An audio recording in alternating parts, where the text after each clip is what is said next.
সুপ্রিয় দর্শক, আজকের এই ভিডিওতে মাত্র একদিনে সর্দি কাশি, শ্বাসকষ্ট, বুকে জমা কফ এবং অ্যালার্জির জন্য নাকে অতিরিক্ত জল পড়ার সমস্যা দূর করার সবচেয়ে সহজ ঘরোয়া উপায়টি সম্পর্কে তথ্য নিয়ে এসেছি।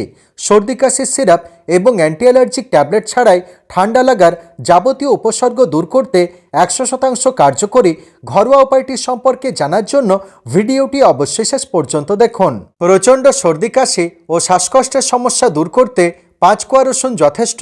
রসুনে থাকা শক্তিশালী অ্যান্টিঅক্সিডেন্ট, অ্যালিসিন যৌগ এবং অ্যান্টি ইনফ্ল্যামেটরি উপাদান শ্বসনতন্ত্রের প্রদাহ দূর করে, শরীর গরম রাখে, অ্যালার্জির জন্য নাকে জল পড়া বন্ধ করে, শুকনো কাশি ও বুকের ব্যথা কমায় এবং বুকে জমা কফ থেকে মুক্তি দেয়। সকালে, দুপুরে এবং রাতে 2 চামচ সর্ষের তেলে 5 কোয়া রসুন দিয়ে ভালো করে ভেজে নেবেন।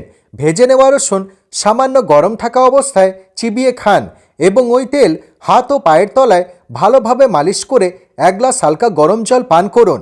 একদিনে 3 বার এই উপায় ব্যবহার করলেই ঠান্ডাজনিত সব ধরনের উপসর্গ দূর হবে। ভিডিওটি কেমন লাগলো কমেন্ট করে অবশ্যই জানাবেন। ভালো লাগলে শেয়ার করতে ভুলবেন না এবং এই ধরনের আরও টিপস পাওয়ার জন্য আমার চ্যানেলটিকে সাবস্ক্রাইব করুন। ধন্যবাদ।